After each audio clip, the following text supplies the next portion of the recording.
ఈ యొక్క ఆదివార దినమున పరిశుద్ధ దినమున దేవుని ఆరాధించుటకు సంఘముగా చేరిన ప్రతి ఒక్కరికి చిన్న బిడ్డలు మొదలుకొని పెద్దవారి వరకు ఉండే అందరికీ కూడా మన రక్షకుడును ప్రాణ విమోచకుడైన యేసుక్రీస్తు నామమున వందనాలు తెలియజేస్తున్నాను. ఈరోజు మనం నేర్చుకుంటున్నటువంటి అంశము నిన్ను విడువను నిన్ను ఎడబాయను, నిన్ను విడువను నిన్ను ఎడబాయను. ఈ మాట ఎవరైనా మనుషులు చెప్పినారా ఎప్పుడైనా? నిన్ను విడువను నిన్ను ఎడబాయను అని మనుషులు ఎప్పుడైనా చెప్పినారా ఎవరితోనైనా? వివాహం అప్పుడు భార్యాభర్తలు చెప్పుకుంటున్న మాటలు ఇవి. నిన్ను నేను విడువను ఎడబాయను. ఎంతవరకు అంటే మరణము మనలను ఎడబాపు వరకు నేను నిన్ను విడువను ఎడబాయను. కానీ విడువను ఎడబాయను అని చెప్పిన వారే మధ్య సమయంలోనే చాలా మంది ఒకరినొకరు విడిచిపెట్టి ఎడబాసిన వారు ఉన్నారు. వివాహ దినముల మాత్రము ప్రతి ప్రమాణాలు బాగా పలుకుతారు. వ్యాధి ఎందు, బాధ ఎందు, కష్టమందు, సుఖమందు, దుఃఖమందు నిన్ను విడువక, నిన్ను ప్రేమించి నీకు నేను తోడుగా ఉంటా, నిన్ను విడువను ఎడబాయను అని ఒకరినొకరు భాషలు చేసుకుంటారు. కానీ ఒకరినొకరు విడిచిపెట్టేటువంటి కాలము ఒకరోజు వస్తే వస్తుంది, లేకపోతే కలిసి జీవిస్తారు. చిన్న చిన్న వాటికి, చిన్న చిన్న ప్రలోభాలకి లొంగిపోయి ఒకరినొకరు ఎడబాస్తూ ఉంటారు. కానీ దేవుడు మాట ఇస్తే, దేవుడు నిన్ను విడువను నిన్ను ఎడబాయను అని మాట ఇస్తే ఎప్పటికి కూడా దేవుడు మనల్ని మధ్యలో విడిచిపెట్టడు, ఎప్పుడు కూడా మనల్ని ఎడబాయడు. దేవుని మాట మనం చూస్తే ఇశ్రాయేలీయుల ప్రజలను నడిపించడానికి దేవుడు మోషేను ఏర్పాటు చేసినప్పుడు, మోషే ఇశ్రాయేలీయుల ప్రజలను 40 సంవత్సరాలు నడిపిస్తూ ఉన్న కాలంలో దేవుడు చెప్పినాడు, ఈ ఇశ్రాయేలీయుల ప్రజలను కానాను దేశానికి నడిపించడానికి నువ్వు ముందుండాలి, కానీ నువ్వైతే కానాను దేశంలో నువ్వు చూడలేవు అని చెప్పినప్పుడు మోషే, ప్రభా మరి ఎట్లా? కానాను దేశంలో నేను చూడలేకపోయినా కూడా నా తర్వాత కానానుకు నడిపించుటకు ఒక నాయకుడు ఉండాలి కదా అని దేవునితో మనవి చేసినప్పుడు దేవుడు మరి నూను కుమారుడైనటువంటి యెహోషువను దేవుడు ఏర్పాటు చేసుకుంటాడు. చూడండి, యెహోషువ 1వ అధ్యాయము 5వ వచనం నుంచి మనం చదువుకుందాం. యెహోషువ 1వ అధ్యాయము 5వ వచనం నుంచి చదువుకుందాం. చదవండి ఎవరైనా. యెహోషువ 1వ అధ్యాయము 5వ వచనం నుంచి. నీవు బ్రతుకు దినములన్నిటను చూడండి ఎంత మంచి మాట. నీవు ఎన్ని రోజులైతే బ్రతుకుతావో అన్ని రోజులు ఏ మనుషుడును కూడా నీ ఎదుట నిలవనేరడు, అంటే నిలబడడు. నీ ఎదుట ఎవరు కూడా నిలబడరు. ఎందుకంటే నేను నీకు తోడై ఉన్నాను. ఏ మనుషుడైనా నీ ఎదుట నిలబడాలా అని అనుకున్నా కూడా వాళ్ళు ఎవరు కూడా నిలబడలేరు. ఎందుకంటే మన పక్షాన ఉండేవారు ఎవరంటే బలవంతుడైన దేవుడు, శక్తివంతుడైనటువంటి దేవుడు. ఆ దేవుడైనటువంటి ఆయన నూను కుమారుడైనటువంటి యెహోషువతో చాలా చక్కగా చెప్తున్నాడు, నీవు బ్రతుకు దినములన్నిటను ఏ మనుషుడు నీ ఎదుట నిలవలేక ఉండును. నేను ఇదిగో యెహోషువ, నేను మోషేకు తోడై ఉండినట్లు నీకు కూడా నేను తోడై ఉంటా. మాట్లాడకూడదు, గుసగుసలు ఇవన్నీ వదిలిపెట్టాలా. మనం వచ్చేదే ఆదివారం రోజు, అది కూడా ఆలస్యం వస్తాం. వచ్చిన 4 మాటలనే వినకపోతే మనం క్రైస్తవులుగా ఉండి దండగా, దేవుని పిల్లలుగా ఉండే వాళ్ళు దేవుని మాట వినటకు ఆసక్తి చూపాలి. ఇదిగో వస్తే పోతే అంటూ ఒకటి 4 మాటలు నేర్చుకోవాలా, మనసులో పెట్టుకోవాలా. అది దేవుని పిల్లల లక్ష్యం. మీరు ఎక్కడెక్కడో పోయి 4 మాటలు నేర్చుకోకపోయినా పర్లేదు, కానీ ఇక్కడ వచ్చినప్పుడు ఖచ్చితంగా 1 మాట 2 మాటలన్నా నేర్చుకోవాలి. ధ్యానము దేవుని మాట మీద పెట్టాలి, మాటలు కాదు. యెహోషువకు తోడై ఉండినట్టుగా మోషేకు తోడై ఉండినట్లుగా నేను నీకు తోడై ఉంటా. మోషేకు తోడై ఉండి ప్రతి విషయంలో నేను ఎట్లయితే నడిపించినానో నీకు కూడా నేను తోడై ఉంటా. మోషే మీద ఇశ్రాయేలీల ప్రజలు ఎన్నో సనుగులు సంశయాలు ఉండి వారు ఎదిరించినప్పటికీ ఎదురాడినప్పటికీ కూడా మోషే చాలాసార్లు నేను ఈ ప్రజలను కన్నానా, ఈ భారము నా మీద ఎందుకు అని చాలా బాధపడినప్పటికీ కూడా దేవుడు మోషేకు అంటాడు, నేను నీకు తోడై ఉన్నాను, నిన్ను విడువను, నిన్ను ఎడబాయను. మోషే నీవు విసుగక ముందుకు కొనసాగు అని మోషేను నడిపించిన ఆ దేవుడే యెహోషువతో చెప్తున్నాడు, నేను నీకు తోడై ఉన్నాను, నిన్ను ఎడబాయను, నిన్ను విడువను, నిబ్బరము కలిగి ధైర్యముగా ఉండు. ప్రతి విషయంలో నువ్వు ధైర్యంగా ఉండు. ప్రజలు నీ మీద తిరుగుబాటు చేసినా, ప్రజలు నా మీద తిరుగుబాటు చేసినా నీవు ధైర్యంగా ఉండు. నువ్వు ఎడబాయను, నిన్ను ఎన్నడూ కూడా విడువను అని దేవుడు యెహోషువతో చెప్తున్నాడు. మనతో కూడా దేవుడు ఈరోజు ఏం చెప్తున్నాడంటే, నీకు ఎన్ని కష్టాలు వచ్చినా, నాకు ఎన్ని కష్టాలు వచ్చినా, కష్టాలలో మనము దేవుని వదలకూడదు. ఆయన కూడా మనల్ని వదిలిపెట్టాడు. ఎంత కష్టం వచ్చినా, ఎన్ని బాధలు వచ్చినా దేవునితో మనము ప్రాధేయపడితే, దేవునితో మనము మొరపెడితే దేవుడు మనకు సహాయం చేస్తాడు. మన కష్టాల్లో, మన బాధల్లో మనల్ని విడిచిపెట్టకుండా చేయి పట్టుకునేవాడుగా ఉంటాడు. నేను నిన్ను విడువను, ఎడబాయను, నిబ్బరము కలిగి ధైర్యముగా ఉండుము. ప్రమాణము చేసిన ఈ దేశమును నిశ్చయముగా నీవు ఈ ప్రజల స్వాధీనము చేసుదవు. అయితే నీవు నిబ్బరము కలిగి జాగ్రత్తగా ఉండు. నిబ్బరము కలిగి ఎట్లుండాలా? జాగ్రత్త. నిబ్బరము అంటే పడిపోకుండా, తొడిగిసలాటకుండా, అంటే పడిపోకుండా నిబ్బరంగా ఉండు. నీ గుండెను ధైర్యపరచుకో. ఇంకేమంటాడు? జాగ్రత్తగా ఉండు. నిబ్బరము కలిగి జాగ్రత్తగా ఉండుము, బహుధైర్యముగా ఉండి. ఇంకోటి ఏమంటాడంటే ప్రాముఖ్యమైన మాట చెప్తాడు ఇక్కడ. నిబ్బరముగా ఉండు, ధైర్యముగా ఉండు, నేను నిన్ను విడువను, ఎడబాయను అని చెప్పిన దానికంటే ముఖ్యమైన మాట ఏమంటే, మోషేకి ఇచ్చినటువంటి ధర్మశాస్త్రమును, నా సేవకుడైన మోషే నీకు ఆజ్ఞాపించిన ధర్మశాస్త్రం అంతటి చొప్పున నీవు చేయాలి. ఇది ఒక నియమం. నా సేవకుడైనటువంటి మోషేకు ఇచ్చిన ధర్మశాస్త్రాన్ని నువ్వు ఎన్నడూ కూడా తప్పిపోకుండా జాగ్రత్త కలిగి ఉండు. దేవుడిచ్చిన ఈ పరిశుద్ధ గ్రంథంలోని మాటలు కూడా మనం ఏం చేయాలంటే తప్పిపోకుండా జాగ్రత్తగా కలిగి ఉండాలా. అప్పుడు ఎన్ని కష్టాలు వచ్చినా, ఎన్ని ఇబ్బందులు కలిగినా ఆయన మనలను ఎన్నడూ కూడా విడువడు, ఎడబాయడు. చాలాసార్లు, చాలా సందర్భాల్లో ప్రతి ఒక్కరు అనుకుంటుంటారు, బాధపడుతుంటారు, నా జీవితము ఎందుకు, నేను ఎందుకు ఈ లోకంలో ఉన్నాను, దేవుడు నన్ను వదిలిపెట్టేసినాడు, విడిచిపెట్టేసినాడు, దేవుడు నాకు దూరమైనాడు అని చాలాసార్లు మనము అణిగి పెనిగి కాకుండా మరి మన మనసును నొప్పించుకుంటూ ఉంటాం. అయితే దేవుడు అంటాడు, నిన్ను నేను విడువను, ఎడబాయను. అయితే ధర్మశాస్త్రం అంతటి నువ్వు అనుసరించాలి, దాని ప్రకారంగా నువ్వు చేయాలి. నీవు నడుచు ప్రతి మార్గమున చక్కగా నువ్వు ప్రవర్తించున్నట్లు. చూడండి, దాని నుండి, ధర్మశాస్త్రము నుండి కుడికి గాని ఎడమకు గాని తొలగకూడదు. కుడికి ఎడమకి తిరగకూడదు. మార్గము ఒకటే ఉండాలి.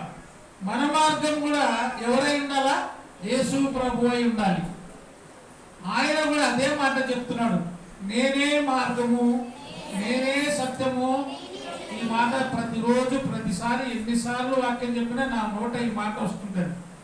నేనే మార్గము, నేనే సత్యము, నేనే జీవం, నేనే ఒకే మార్గం. ఆ మార్గంలోనే నువ్వు నడవాలి. కుడికి గాని ఎడమకి గాని తొలగిపోకూడదు. మనము కూడా భక్తులము అనుకుంటుంటాం, కానీ కుడికి ఎడమకి తిరుగుతుంటాం, ఇష్టం వచ్చినట్టుగా ప్రవర్తిస్తుంటాం. అటువంటి ప్రవర్తన దేవునికి ఇష్టమైనది కాదు. నీవు కుడికి కానీ ఎడమకు కానీ తిరగక నీ మార్గము చక్కగా ఉండాలి. నీవు మోసే ఇచ్చినటువంటి ధర్మశాస్త్రాన్ని తప్పిపోకుండా జాగ్రత్త కలిగి నడుచుకోవాలి అని చెప్తున్నాడు. చదువుమా. ఈ ధర్మశాస్త్ర గ్రంథమును నీవు బోధింపక తప్పిపోకూడదు. దానిలో రాయబడిన వాటన్నిటి ప్రకారం చేయుటకు నీవు జాగ్రత్త పడినట్లు దివారాత్రములు దానిని ధ్యానించాలి. ధ్యానిస్తే ఏమైతుంది? దివారాత్రములు దానిని ధ్యానించువాడు ధన్యుడవుతాడు. దివారాత్రములు దాన్ని ధ్యానించువాడు ఏమవుతాడు? ధన్యుడవు. మనము కూడా ధన్యులం కావాలంటే దేవుని వాక్యము ధ్యానించుకోవాలి. ప్రతిరోజు నువ్వు వాక్యాన్ని చదువుకోవాలి. ప్రతిరోజు వాక్య ధ్యానం చేయాలి. అప్పుడు మనము ధన్యులమవుతాం. అప్పుడప్పుడు సినిమాలో కనబడిన ధన్యోస్తి అంటే నువ్వు ధన్యం కాదు. నేను ధన్యులం కావాలంటే ఏం చేయాలా? దేవుని వాక్యమును ధ్యానము చేయాలి. దేవుని వాక్యమును చదువుకోవాలి. అందుకే వాటన్నిటిని ప్రకారము చేయుటకు నీవు జాగ్రత్తగా పడినప్పుడు దివారాత్రములు దానిని ధ్యానించిన ఎక్కడ నీ మార్గమును వర్ధిల్ల చేసుకొని నీవు చక్కగా ప్రవర్తిస్తావు. నిన్ను చక్కని మార్గంలో నడిపించేది ఏది? వాక్యం. ఈ వాక్యం మనం ఏం చేస్తుందంటే దారి తప్పి ప్రవర్తించే విధంగా చేయదు. ఈ వాక్యము నిన్ను సరైన మార్గంలో నడిపిస్తుంది. ఈ వాక్యము నిన్ను బ్రతికిస్తుంది. ఈ వాక్యము బాధల్లో నెమ్మది కలిగిస్తుంది. ఈ వాక్యము త్రోవకు వెలుగైనది.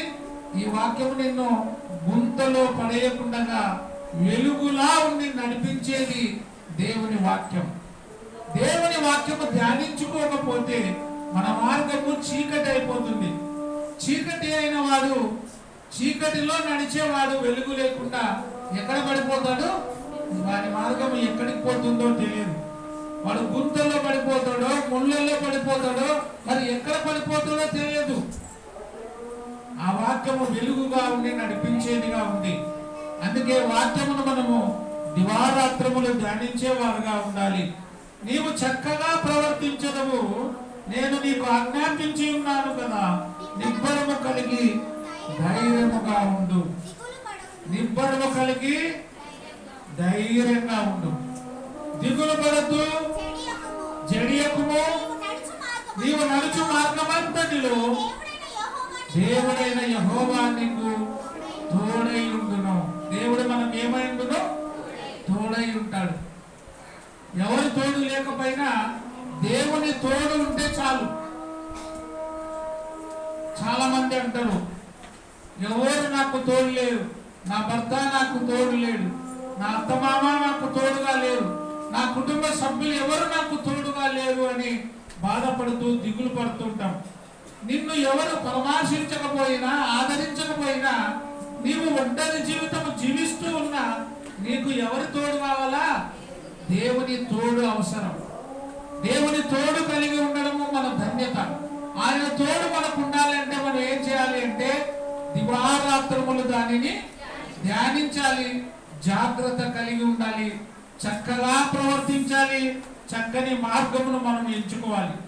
ద్వితీయోపదేశ కాండంలో కూడా అదే మాట చెప్తుంది, నిబ్బరము కలిగి ధైర్యముగా ఉండుము. మోషేతో కూడా చెప్తున్నాడు. ద్వితీయోపదేశ కాండము 31వ అధ్యాయము 5-6 వచనాలు చూడండి. నేను మీకు ఆజ్ఞాపించిన దానంతటిని బట్టి మీరు వారికి చేయనట్లు యెహోవా నీ చేతికి వారిని అప్పగించును. నిబ్బరము కలిగి ధైర్యముగా నుండుడి. ధైర్యము చెప్పిన వాళ్ళే కొన్నిసార్లు అధైర్యపరుస్తారు. ధైర్యం చెప్పిన వాళ్ళే కొన్నిసార్లు ఏం చేస్తారు? అధైర్యపరుస్తారు. నేనుండా నీకు తోడు అని చెప్పిన వాళ్ళే వెన్నుపోటు పొడుస్తారు. నేనే నీకు తోడు అన్నవాడే తీసుకుపోయి గుంతలో పడేస్తాడు. కానీ దేవుడు అంటాడు, నిబ్బరము కలిగి ధైర్యముగా నుండుడి, భయపడకుడి, వారిని చూచి దిగులు పడకుడి. ఎంత మంచి మాట! నీతో కూడా వచ్చువాడు, నీతో వచ్చువాడు ఎవడు? నీ దేవుడైన యెహోవా. మనుష్యులు మనతో వస్తే మధ్యలో వదిలిపెడతారు. నేనున్నపా, నేను వస్తా, నీ ఎవ్వరా అంటే మధ్యలోనే ఇచ్చిపెట్టి వెళ్ళిపోతారు.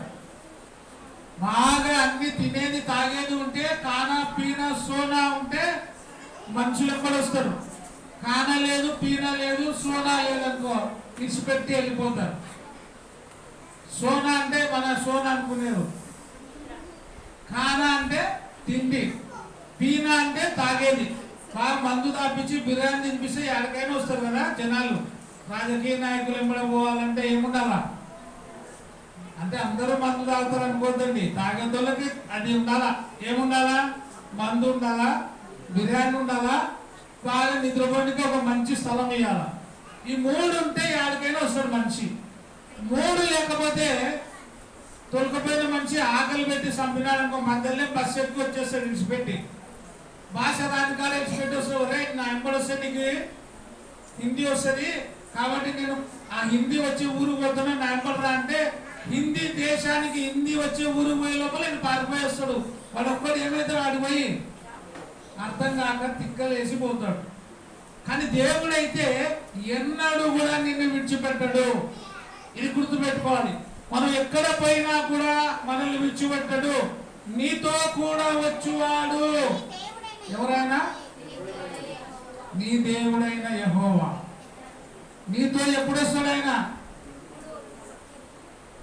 ఒక పాట ఉంది కదా, నీతో ఉంటే జీవితం వేగమైన రంగుల పయనం, నీతో ఉంటే జీవితం బాలేదైన పూల కుసుమం, నువ్వే నా ప్రాణాధారము, నువ్వే నా జీవాధారము.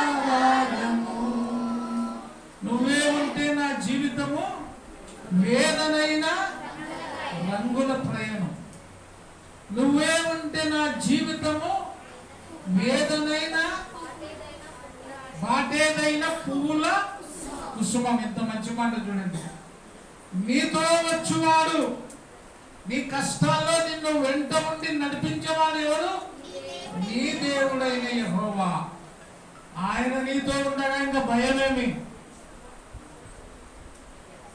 గొల్యాతుకే భయపడిపోయినారు. ఎన్ని రోజులు తిరిగినాడు గొల్యాతు? 40 రాత్రింపగలు యుద్ధానికి రమ్మని తిరిగితే ఆఫ్టర్ ఒక మనిషి గొల్యాతుకు భయపడినారు. కానీ నీ దేవుడైన యెహోవా నీకు తోడుగా ఉంటే ఇంక నీకేం భయం? గొల్యాతును కూడా కలగజేసినది ఎవరు? జీవము కలిగిన దేవుడు. అంత బలశాలైన దేవుడు ఉంటే నీ జీవితం ఏమైపోతుంది? నీ కథ మారిపోతుంది, నీ జీవితము మారిపోతుంది, నీ జీవితము సువాసనకరమైనదిగా మారిపోతుంది, నీ జీవితము పరిమళ వాసనగా ఉంటుంది. అందుకే నీతో వచ్చువాడు నీ దేవుడైన యెహోవాయే. ఆయన నిన్ను విడువడు, నిన్ను ఎడబాయడు. నీతో వచ్చువాడు నిన్ను విడువడు, నిన్ను ఎడబాయడు. కాబట్టి మనం ఆయనను ధ్యానించే వారుగా మనం ఉండాలి. హెబ్రీయులకు రాసిన పత్రిక 13వ అధ్యాయము 5వ వచనము మనం చదువుకున్నట్లయితే అక్కడ కూడా ఈ మాట ఉంటుంది, నిన్ను ఏమాత్రమును విడువను, నిన్ను ఏమాత్రము కూడా విడువను. దేవుడు అదే చెప్తాడు కదా, ఇశ్రాయేలీయులను కాపాడు దేవుడు, కునుకడు నిద్రపోడు. ఏ మాత్రము కూడా విడిచిపెట్టని దేవుడు ఆయన. నువ్వు ఒంటరిగా ఉన్నప్పుడు, నువ్వు వేదనతో బాధతో కన్నీరు విడుస్తున్నప్పుడు, నీ వేదనలో ఆవేదనలో ఆయన నీకు తోడుగా ఉంటాడు. నీ వేదన ఆవేదనలో ఆయన ఏం చేస్తాడు? సంతోషముగా మారుస్తాడు. నిన్ను ఏమాత్రమును విడువను, నిన్ను ఎంత ఎన్నడను ఎడబాయనని ఆయనే చెప్పాడు కదా. ఎవరు? ఆయనే. ఎవరైనా? భూమి ఆకాశమును కలుగజేసిన దేవుడు ఆయనే. ఎవరైనా? నీళ్లను ద్రాక్షారసముగా మార్చిన దేవుడు ఆయనే. లాజరును సమాధిలో నుండి బయటికి రప్పించిన దేవుడు ఆయనే. ఎర్ర సముద్రంలో 2 పాయలుగా చీల్చిన దేవుడు ఆయనే సెలవిచ్చాడు కదా. ఇంక ఏ భయం మనకి? అందుకే భయము చెందకు నీవు, దిగులు చెందకు నీవు, భయము చెందకు నీవు, దిగులు చెందకు నీవు, జీవమిచ్చిన యెహోవాడు. ఓ భక్తుడా, జీవమిచ్చిన యెహోవాడు, జీవమిచ్చిన యెహోవాడు. ఓ భక్తుడా, జీవమిచ్చిన యెహోవాడు. భయము చెందకు భక్తుడా, ఈ మాయలోక ఛాయలు చూసినప్పుడు. భయము చెందొద్దు. ఈ లోక మాయలు, ఈ లోక ఛాయలు చూసినప్పుడు నువ్వు భయపడద్దు. దేవుడు నీతో చెప్తున్న మాట, నిన్ను ఎన్నడును విడువను, నిన్ను ఎన్నడు కూడా విడబాయనని ఆయనే చెప్పాను కదా. కాబట్టి ప్రభు నాకు సహాయుడు, నేను భయపడను. నరమాత్రుడు నాకు ఏం చేయగలడు? నరమాత్రుడు నన్ను ఏం చేస్తాడు? ఏమైనా చేస్తాడా? ఆయనైతే ఏమైనా చేయగలడు, కథ మొత్తం మార్చగలడు, నీ నామముకే మహిమంతా తెచ్చుకొందు. ఆయన ఏమైనా చేస్తాడు, కథ మొత్తం మార్చేస్తాడు. మనుషులు అంటారు అప్పుడప్పుడు, నీ కథ చేస్తా, నీ అంతు చేసి చూస్తా. పొద్దునే కల్లా నీ కథ చేయకపోతే చూడు అంటాడు. పొద్దునేకి ఈయన ఉంటాడో లేదో తెలియదు. పొద్దునేకి నీ కథ మారుస్తా అంటాడు. ఈయన కథనే మారిపోతుంది. నిన్న రాత్రి నీ కథ చూస్తానే పొద్దునేక ఏమైనాడు? అంతలోనే కనబడి అంతలోనే మాయమయ్యే ఆవిరి వంటిదిరా ఈ జీవితం. లోకాన కాదేది శాశ్వతం. ఎవరు శాశ్వతం? అని యేసే నిజ దేవుడు, నిత్య జీవమిస్తాడు, మరణమైన నిన్ను విడువడు. యేసే నిజ దేవుడు, నిత్య జీవమిస్తాడు, మరణమైన జీవమైన నిన్ను విడువడు. కొంతసేపు కనబడి అంతలోనే మాదేవి శాశ్వతం. లోకాన ఏది కూడా శాశ్వతం కాదు. ఎవరు శాశ్వతం? దేవుడే మనకు శాశ్వతం. ప్రభువే నాకు సహాయకుడు, నేను భయపడను. నరమాత్రుడు నాకేం చేస్తాడు? నరమాత్రుడు. అందుకే ఆయన అంటాడు, శరీరములో ఆత్మను రెండిటిని కూడా నరకములో పడేసేటువంటి దేవునికి మిక్కిలి ఏం చేయాలా? భయపడాలా. అందుకే గొల్లియాతు అన్నాడు, గొల్లియాతు రండి చూస్తాం అన్నప్పుడు దావీదేమన్నాడు, యుద్ధము నాది కాదు, ఈ ఫిలిస్తీయుడు ఎంత, వీడేంటి నన్ను చేసేది? నా పక్షాన ఉండేవాడు ఎవరు? మా దేవుడు. నాతో వచ్చేవాడు ఎవరు? నీతో వచ్చేవాడు నీ దేవుడైనా యెహోవా. ఈ యుద్ధమునకు పోయేటప్పుడు కూడా యుద్ధంలో నన్ను నడిపించేది ఎవరు? నా దేవుడు అని నమ్మకం కలిగి ముందుకెళ్ళినాడు దావీదు. ఆ దావీదు నమ్మకంతో పోయినాడు కాబట్టి గొల్లియాతును ఒక్క దెబ్బతో కింద పడేసి మట్టికి అత్తుకునే తట్టుగా చేసినాడు. మనం కూడా ఎన్నడూ కూడా భయపడని వారుగా ఉండాలి. యోహాను సువార్త 14వ అధ్యాయము 18వ వచనం కూడా మనం చదువుకుంటే, మిమ్మును అనాథలుగా విడువను, మీ యొద్దకు నేను వస్తా. నిన్ను నేను ఎట్లా వదిలిపెట్టాను? అనాథలుగా వదిలిపెట్టాను. మీ యొద్దకు వస్తా. నువ్వు ఎక్కడుంటే నేను అక్కడ వస్తా. ప్రతి స్థలములోనూ మీ యొద్దకు వచ్చి నిన్ను ఆశీర్వదిస్తా అంట. నిర్గమకాండం 20 ప్రతి స్థలములోనూ నీ యొద్దకు వచ్చి నిన్ను ఆశీర్వదిస్తా. నువ్వు ఏ స్థలములో ఉన్నా, బాధల్లో ఉన్నా, కష్టాల్లో ఉన్నా, ఇబ్బందుల్లో ఉన్నా, ఇరుకుల్లో ఉన్నా, కన్నీటిలో ఉన్నా, లోకమంతా నీ మీదకి ఒక్కసారి దండెత్తి వచ్చిన ప్రతి స్థలములో వచ్చి నేను నిన్ను ఆశీర్వదిస్తాను. అందుకే నిన్ను నేను అనాథనుగా విడువను, మీ యొద్దకు నేను వస్తా. ఆయన మన దగ్గరికి రావడం అంటే ఎంత ఆశ్చర్యం చూడండి. మనమైతే హ్యాపీగా ఆయన వెళ్ళిపోవాలంటే ఇష్టపడతాం. ఎందుకంటే పరలోక రాజ్యం ఆయన మన కోసం సిద్ధపాటు చేసి ఉన్నాడు. అక్కడ ఏముంది? ఏడుపును పండ్లు కొరుకుటయు ఉండదు. అక్కడ నిత్య సంతోషము, నిత్య సమాధానం ఉంటది. ఆ సమాధానకరమైన స్థలంకు వెళ్ళాలంటే అందరము సంతోషపడతాం. కానీ ఆయన నిరంతరము కూడా వేల కొలది దూతల చేత పరిశుద్ధుడు పరిశుద్ధుడు పరిశుద్ధుడు అని పొగడబడుచున్న దేవుడు ఆ దైవత్వాన్ని వదిలి ఎక్కడికి వస్తా అంటాడు? నేను మీ యొద్దకు వస్తా. ఎందుకు వస్తా అన్నాడు? మిమ్మల్ని నడిపించడానికి నేను వస్తా. ఎంత మంచి మాటలు చూడండి. ఆయన అంటాడు, నేను మీ యొద్దకు వస్తాను, నేను మీ యొద్దకు వస్తా.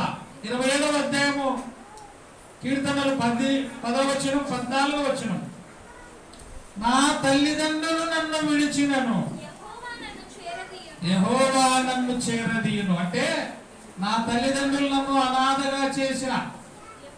చాలా మంది తల్లిదండ్రులు పిల్లలను అనాథలుగా వదిలిపెడతారు. పెళ్లి చేసుకొని కూడా పిల్లల్ని వద్దని వదిలిపెట్టే వాళ్ళు చాలా మంది ఉన్నారు. పెళ్లి కాకముందు గర్భవతులుగా అయ్యి వివాహం కాకముందు జాగ్రత్తం చేసి పిల్లల్ని వదిలిపెట్టి అనాథలు చేసిన వాళ్ళు ఉన్నారు. ఎవరిని వదిలిపెట్టినా నేను మాత్రం నిన్ను ఎన్నడూ కూడా విడువను, ఎడబాయను. నా తల్లిదండ్రులు నన్ను విడిచినను, యెహోవా నన్ను దగ్గరికి చేస్తాడు. నా తల్లిదండ్రులు నన్ను విడిచిపెట్టినా నా దేవుడు నన్ను దగ్గరికి తీస్తాడు. ఇంకా 14 యెహోవా కొరకు నేను కనిపెట్టుకొని ఉందును, ధైర్యము తెచ్చుకొని నీ హృదయము నిబ్బరముగా ఉంచుకో. నీ హృదయాన్ని నిబ్బరంగా పెట్టుకోవాలి. హృదయాన్ని నిబ్బరంగా ఉంచుకోవాలి. ఎందుకంటే ఆయన నీ హృదయాన్ని తట్టుచున్నాడు. నీ హృదయము నిబ్బరము లేనిదిగా, నీ హృదయము మొండిదిగా ఉంటే ఆయన హృదయం అనే వాకిలి దగ్గర నిలబడి తట్టుచున్నాడు. ఇదిగో ఆయన హృదయం అనే తలుపు వద్ద నిలబడి తట్టుచున్నాడు. ఎవరైతే ఆయన స్వరము విని తలుపు తీస్తాడో వారితో నేను, నాతో వాడును కలిసి భోజనము చేయను. ఆయన చెప్తున్న మాట, నీ హృదయమును నిబ్బరముగా నుంచుకొనము, యెహోవా కొరకు కనిపెట్టుకొని ఉండు. ఎవరి కోసం కనిపెట్టుకొని ఉండాలా? దేవుని సహాయము కొరకు కనిపెట్టుకొని ఉండాలి. ఆయన నా సహాయకుడు, ఆయన నన్ను నేలను పడినా కూడా తిరిగి నన్ను లేపుతాడు అనే నమ్మకం మనం కలిగి ఉండాలి. మార్కు సువార్త చూడండి 4వ అధ్యాయము 35వ వచనం నుంచి చదువుకుందాం. ఆ దినమే సాయంకాలమైనప్పుడు అద్దరికి పోదామని వారితో చెప్పగా వారు జనులను పంపివేసి ఆయన ఉన్న పాటున ఆయనను చిన్న దోణిలో తీసుకొని పోయి. ఏ దోణి ఎట్లుంది? చిన్న దోణి. చిన్న దోణిలో ఆయనను తీసుకొని పోయి. ఆయన వెంబడి మరికొన్ని దోణులు వచ్చును. చిన్న దోణిలో పెద్ద తుఫాను. ఏ దోణిలో? చిన్న దోణిలో ఏ తుఫాను వచ్చిందంట?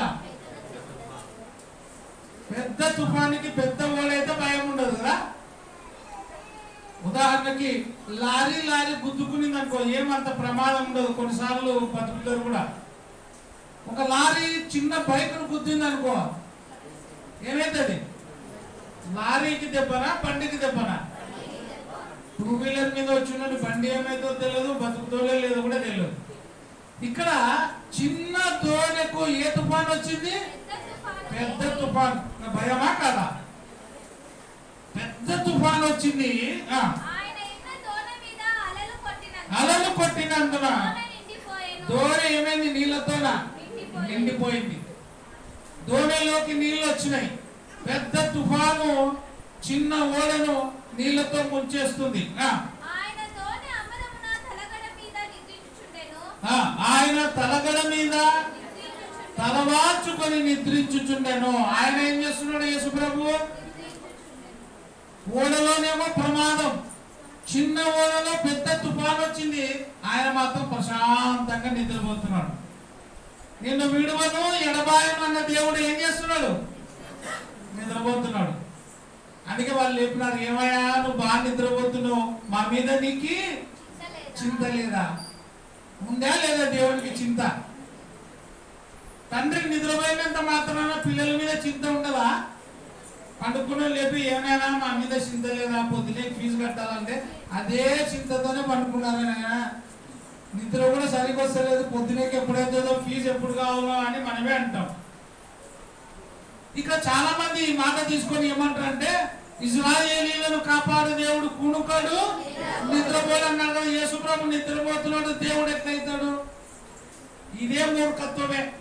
ఇక్కడ యేసు ప్రభు దేవుడుగా ఉండే మానవుడు. ఆయన మానవుడుగా ఈ లోకానికి వచ్చినాడు కాబట్టి, మానవ స్వభావము కలిగిన వాడు కాబట్టి నిద్ర వచ్చింది.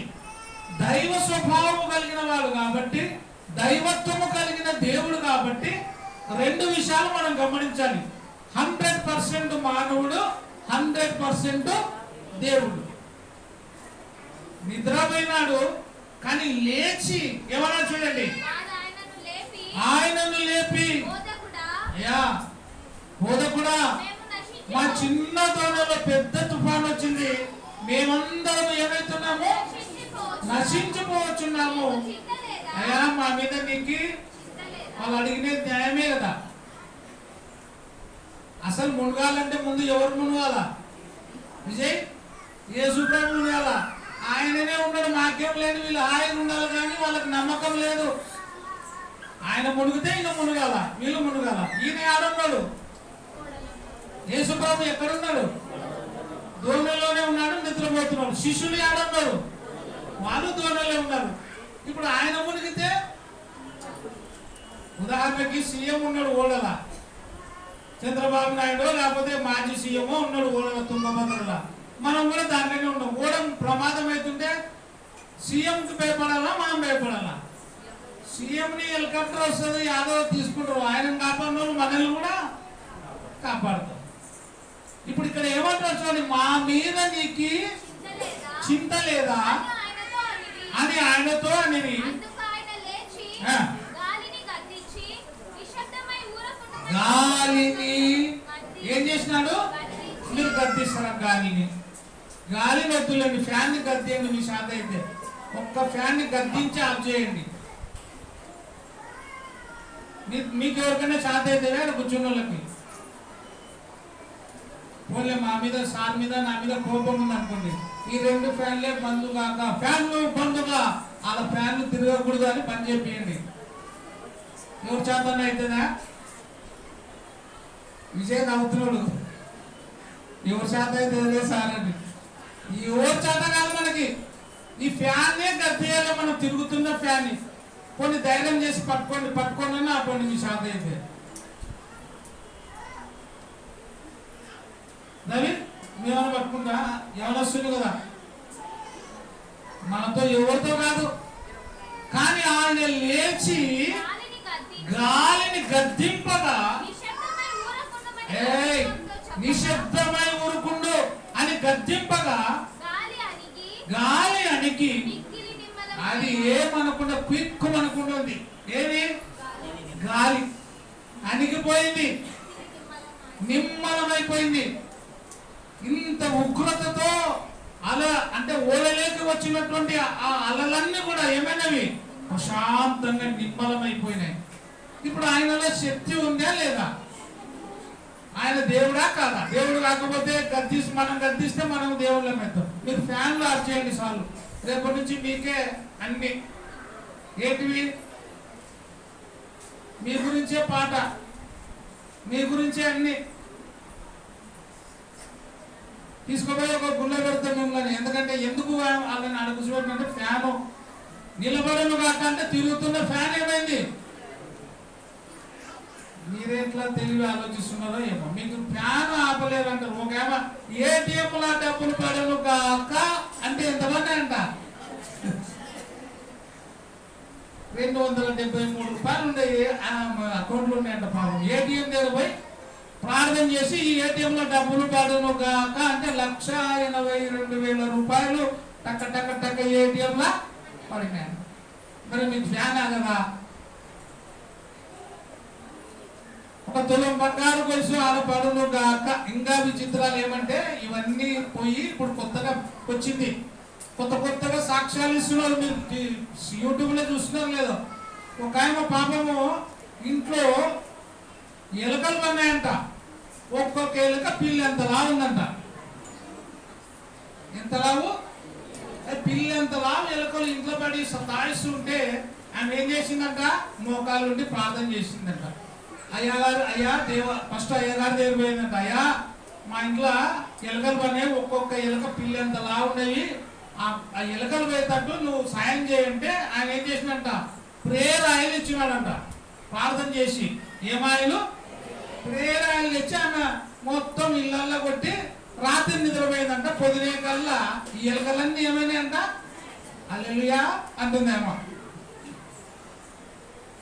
నెత్తుల పేర్లు ఉన్నాయి, నూనె రాసి అవి చచ్చిపోయినాయి అంటున్నారు. ఎవరికి శక్తి లేదు. అంత పూటకం నాటకం. ఈ శక్తి సంపన్నుడు ఎవరు? ఆయన మాత్రమే. కానీ చెప్పతోడు టోపన్ పెట్టుకుని ఉంటాడు. ఆ పాస్టర్కి బట్టలు ఎత్తుండేది కానీ మళ్ళీ కనబడకుండా టోపన్ పెట్టింటాడు. ఆయన ప్రార్థన చేస్తే ఇంటికలు వస్తాడు తలకి. ఈయనకు మాత్రం తీసే బట్టలు ఎత్తుంటది. ఇంత దొంగ ప్రార్థన. ఇక్కడ అలలు మిక్కిలి ఏమైంది? నిమ్మలమాయను. అప్పుడు ఆయన ఇది ఈ మాట కోసం ఇంత చదివాడు. మీరెందుకు భయపడుచున్నారు? ఎందుకు అన్నాడైనా? నేను నిన్ను విడువను ఎడబాయను. మీరెందుకు భయపడుచున్నారు? నేను కూడా ఈయనే ఉన్నా కదా. నేను ఉంటే కూడా నువ్వు భయపడితే ఏం చేయాలా? ఆయన మనలో ఉన్నాడు, మనకెందుకు భయం? మీరెందుకు భయపడుచున్నారు? మీకు ఇంకా కూడా నమ్మకం లేదా అని వారితో చెప్పాను. వారు మిక్కిలి మళ్ళా ఏమైనారంట? భయపడి. అప్పుడు గాలికి భయపడినారు, ఇప్పుడు యేసు ప్రభుకు భయపడుతున్నారు. అని మాలో ఉండి సామాన్యుడిగా తిరగతోడు ఒక్కసారి గాలిని గద్దించినప్పుడు అది మిక్కిలి ఏమైంది? నిమ్మలమైన ఈయన ఎవరో అని రివర్స్. ఇప్పుడు వారు మిక్కిలి భయపడి ఈయన ఎవరో అంటే వాళ్ళకి అర్థం కాలే. ఒక మనిషిగానే చూస్తున్నారు. ఆయనలో ఏముంది? ఆయనలో దైవ స్వభావం ఉంది. ఆయనలో దైవ లక్షణాలు కలిగి ఉన్నాయి. ఆయన దైవ మానవుడు. అది వాళ్ళకి అర్థం కాలే. ఈయన ఎవరో? గాలియు సముద్రమును ఈయనకు లోబడుచున్నవని ఒకరితో ఒకరు చెప్పుకుంటున్నారు. ఈయన ఎవరో? ఈయన ఉన్నందుకే మన ప్రాణాలు కాపాడబడ్డాయి. అసలు ఈయన లేకుంటే మనం ఏమైపోయే వాళ్ళము అని మిక్కిలి భయపడిరి. కానీ మనం కూడా చాలా సార్లు సమస్యలకు భయపడుతుంటాం. చాలా సమస్యలు కొన్నిసార్లు కొంతమంది పిరికి వాళ్ళలాగా చచ్చిపోతుంటారు. మాట నోరు తెరిస్తే చాలా మంది నేను చచ్చిపోతా, నా బతికింతే, నా అప్పులు తీరవు, నా సమస్య తీరదు, నా కొడుకు మారదు, నా బిడ్డ మారదు, నేను చచ్చిపోతా. ఎప్పుడు ఇదే మాటనే అంటుంటారు. నువ్వు ఎన్ని కష్టాలు కానీ దేవుడు పిలిచేవాడికి భూమి మీద ఉండాలా. అవి ఎన్ని కష్టాలు కానీ, ఎన్ని సమస్యలు కానీ, ఎన్ని ఇబ్బందులు కానీ దేవుడు ఏమంటాడు? నిన్ను నేను విడువను. లేదు ప్రభా, నేను ఇష్టపెడతా అంటే నీ ఇష్టం, నీ కర్మాన్ని. ఆయనేమో నేను నిన్ను విడువను ఎడబాయను అంటున్నాడు. మనమేమో నేనే నిన్ను ఇష్టపెడతా నేనే నీ దగ్గరకు వస్తా ప్రభువా అని ఏదో ఒకటి వేసుకొని పోయినామనుకో, ఏమంటాడు ఆయన? పిరికి వారును, అవిశ్వాసులను, వ్యభిచారులను, దొంగలను దేవుని రాజ్యములోనికి రారు. మీరు కూడా పిరికితనముతో ఏదైనా ఒకరు అనుకునే వాళ్ళు కూడా చాలా మంది ఉన్నారు. ప్రతి మనిషికి కష్టం ఉంటుంది, ప్రతి మనిషికి బాధ ఉంటుంది, ప్రతి మనిషికి దుఃఖం ఉండదు. కానీ నేను చస్తా అనే మాట ఎవరు కూడా అనకూడదు. అది దేవుడు మనతో చెప్తున్న మాట. ఆ మాట నీ నోటి నుండి రప్పించేది ఎవరు? సైతాన్ గారు. ఒక ఆయన కలుస్తుంటాడు నాకు ఎప్పుడు, మన క్రైస్తవుడే, నాకు చచ్చిపోవాలనిపిస్తుంది ఆయన. ఎందుకు చచ్చిపోతాను నేను చచ్చిపోతా. ఏం చేస్తావు? చచ్చిపోయి ఉండే బతుకు చాలా అడ్డునే ఉండు. మనం అప్పుడు ఏం చేయాలంటే మనకంటే ఘోరమైన స్థితిలో ఉన్న వాళ్ళని చూసి ధైర్యం తెచ్చుకోవాలి. మనమన్నా ఏదో కారమో ఏదో తింటూ బతుకుతున్నాం. కొంతమంది అది కూడా లేని ఉంటారు, ఒక్క పూట తిన్న వాళ్ళు. కొంతమంది అది లేక నీళ్లు తాగి బ్రతుకునే వాళ్ళు ఉన్నారు. వాళ్ళని చూసి మనం అనుకోవాలి, దేవా వాళ్ళకంటే మాకు ఇచ్చినావు, అందరిని బట్టి నీకు వందనాలు అని సంతోషపడాలి. ఒక బుక్లో రాసినారు ఒక చోట, నేను చాలా సంవత్సరాల క్రితం చదివిన. ఒక కాలు లేనోడు ఏం చేసినాడంట, నా బ్రతుకు ఇంతే, నేను బ్రతకడం, నా జీవితం వేస్ట్గా, నేను చచ్చిపోతా అని చెప్పి పోయి ఆ నీటి దగ్గర బ్రిడ్జి దగ్గర నుంచి దుంకాలనుకున్నాడంట. కాలు లేనోడు, ఒక్క కాలు లేనోడు. కానీ వాడు కళ్ళెదురుగా 2 కాళ్ళు లేనోడు కట్టబట్టుకొని ఎగురుకుంటా సంతోషంగా నవ్వుకుంటూ పోతున్నాడంట. ఎవరు? 2 కాళ్ళు లేనోడు. వాడు చూసి అనుకుంటా, రే నేను 1 కాలు లేనోడే చచ్చిపోతా అనుకుంటే, ఈ 2 కాళ్ళు లేనోడు ఎగురుకుంటా సంతోషంగా బ్రిడ్జి దాటిపోతున్నాడు. నాకేం కర్మ, నేనెందుకు కావాలని సత్యతోడు ఏమైనాడు? ఎనికైనాడు. నీకంటే దుర్భరమైన స్థితి, నీకంటే దౌర్భాగ్యమైన స్థితి, నాకంటే దౌర్భాగ్యమైన స్థితిలో ఉన్న వారిని చూసి మనం అనుకోవాలా, మాకన్నా ఇంత తెచ్చినావు దేవా, వాళ్ళకు లేదు అని మనం ధైర్యం తెచ్చుకోవాలా. వాళ్ళని కాపాడిన దేవుడు నిన్ను కాపాడా? ఖచ్చితంగా కాపాడుతాడు. అందుకే భయపడకుడి, దిగులు పడొద్దండి, జడియకుడి, నేను మీకు తోడైందును. ఇక్కడ వాళ్ళు మిక్కిలి ఏమైనారు? భయపడిరి. వాళ్ళు ఏమన్నారు? ఎందుకు లేపినారని, మా మీద నీకు చింత లేదా? ఒక మాట చదువుకుందాం. 1 పేతురు 5వ అధ్యాయము 6-7 వచనాలు చదివితే, ఆయన మిమ్మల్ని గూర్చి చింతించుచున్నాడు కనుక మీ చింత యావత్తు ఆయన మీద వేయండి. ఆయన మిమ్మల్ని గూర్చి ఏం చేస్తున్నాడు? చింతపడుతున్నాడు. కాబట్టి మీ చింత ఏమైనా ఉంటే ఎవరి మీద వేయాలా? నా చింతలన్నీ నీ మీదనే ప్రభువా. ఒక పాట, చింతలన్నీ తీర్చేవయ్యా,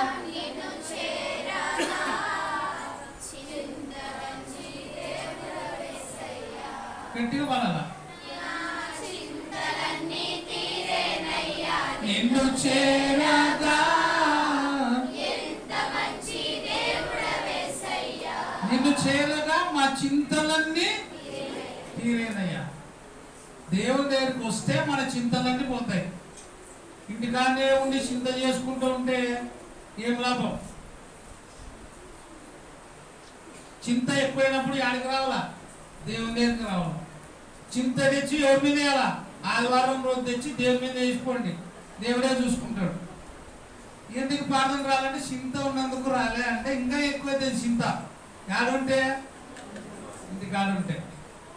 అందుకే ఎప్పుడన్నా మనం తినే ఉంటే అంటాం కదా, ఏం టప్పు పెట్టుకోండి, బయటికి పోయేకపో, బయటకన్నా పోయేస్తే మనసు బాగా అవుతుందేమో అని. బయటికి పోయేస్తే ఏం బాగా అవుతుంది? నేను కూడా ఎప్పుడన్నా కూర్చున్నప్పుడు మా ఆవిడ అంటాడు, బయటికి పోయేకపో, ఏమంట కూర్చున్నావు అని. మీకు కూడా ఈ చింతలు ఉన్నాయనుకో, యాడికి రావాలా? ఆదివారం రోజు తెచ్చి ప్రార్థన చేసి దేవుని మీద వేసుకోండి, చింతలల్లా తీరిపోతాయి. ఇంకా ఆదివారం కూడా రాకపోతే ఇంకా చింత ఏమవుతుంది? చింత పోయి మంట అవుతుందండి. చింత ఏమవుతుంది? నీకు ఇచ్చిన జీవితము, నీకు ఇచ్చిన ఆయుష్ దేవుని కోసం ఇవ్వకపోతే, దేవునిలో గడపకపోతే మనం ఎంత గొప్పలమైనా మన చింత ఏమైతుంది? మంట అవుతుంది. చింత ఏమైతుంది? నిప్పు అవుతుంది. చింత ఎవరి మీద వేయాలా? దేవుని మీద వేయాలా. ఆయన సన్నిధికి వచ్చి ప్రార్థన చేసి ఆయన మీద వేయాలా. ఏమని ఎవరు చెప్తున్నారు? ఆయన మళ్ళీ అనుకోడు, ఏం నీ చింత నా మీద వేసినావని. ఆయనే అంటాడు, మీ చింత యావత్తు నా మీద వేయుడి. ఆయన మీ గురించి చింతించుచున్నాడు కనుక మీ చింత యావత్తు నా మీద వేయండి. ఇంకొక మాట 54వ అధ్యాయం 10వ వచనం, పర్వతములు తొలగిపోయినను మెట్టలు తత్తరిల్లినను నా కృప నిన్ను విడిచిపోదు. పర్వతములు తత్తరిల్లినను పర్వతములు తొలగిపోయినను మెట్టలు తత్తరిల్లినను నా కృప నిన్ను విడిచిపోదు. సమాధాన విషయమైన నా నిబంధన నీ మీద తొలగిపోదు. అది నీ యందు జాలిపడు యెహోవా సెలవిచ్చుచున్నాడు అని ఎవరు సెలవిస్తున్నాడు? దేవుడు సెలవిస్తున్నాడు. ఏమని? పర్వతములు తొలగిపోయినను మెట్టలు తత్తరిల్లినను నా కృప నిన్ను ఎప్పుడు విడిచిపోదు. యోహాను సువార్త 14:16 చదువుకుందాం. 2 వచనాలు చదువుకొని ముగించుకుందాం. యోహాను సువార్త 14వ అధ్యాయం 16వ వచనం, నేను తండ్రిని వేడుకొను. నేను పోతున్నానని మీరు బాధపడుతున్నారేమో. నేను ఎప్పుడు పోను. నేను పోయినా మిమ్మల్ని ఆదరించడానికి ఆదరణకర్త వస్తాను మీ దగ్గరికి. తండ్రి అయిన దేవుని అభిష్టము కోరిక మన మీదనే, యేసు ప్రభు యొక్క దిగులు మన మీదనే, పరిశుద్ధాత్ముడు కూడా మన గురించే ఆలోచన. యేసు ప్రభు చెప్తున్నాడు, నేను నా తండ్రిని వేడుకొందును మీ యొక్క ఎల్లప్పుడూ ఉండుటకై ఆయన వేరొక ఆదరణకర్తను అనగా సత్య స్వరూపి యొక్క ఆత్మను మీకు అనుగ్రహించును. ఎవరు? సత్య స్వరూపి యొక్క ఆత్మను. ఎందుకు? నిరంతరము మీ దగ్గర ఉండడానికి, నిరంతరము మిమ్మల్ని ఓదార్చడానికి, నిరంతరము మిమ్మల్ని దుఃఖములు తీసివేయటకై ఆదరణకర్త అనే పరిశుద్ధాత్మను మీ యొద్ద నేను ఉంచుతా. కాబట్టి ఎల్లప్పుడు కూడా ఎట్లుండాలా? ధైర్యముగా ఉండు, దిగులు పడద్దు. 94వ కీర్తన 14వ వచనంలో, యెహోవా తన ప్రజలను ఎడబాపు వాడు కాదు, తన స్వాస్థ్యమును విడనాడు వాడు కాదు. ఆయన తన స్వాస్థ్యమును తన సొంత వారిని ఎన్నడూ విడిచిపెట్టేవాడు కాదు. చివరిగా 31వ అధ్యాయం 23వ వచనం, శాశ్వతమైన ప్రేమతో నిన్ను ప్రేమించుచున్నాను కనుక నీ ఎడల కృప చూపుచున్నాను. ఏ ప్రేమ? ఆయన ప్రేమ శాశ్వతమైన ప్రేమతో నిన్ను ప్రేమించుచున్నాను కనుక నీ ఎడల నేను కృప చూపుచున్నాను. కాబట్టి శాశ్వతమైన ప్రేమ, నిరంతరమైన ప్రేమ ఆయన మన మీద చూపిస్తూ ఉన్నాడు, మనల్ని ఆదరిస్తూ ఉన్నాడు, ఓదార్స్తూ ఉన్నాడు. కాబట్టి మనము దిగులు పడక, జడియక, ధైర్యము కలిగి ప్రతి విషయంలో ఆయనను ముందుంచుకొని ముందుకు సాగితే మేలైన ఆశీర్వాదాలు, దీవెనలు మనకు కలుగుతాయని వాక్య భాగం ద్వారా తెలియజేస్తూ ముగిస్తున్నాను. అందరికీ వందనాలు.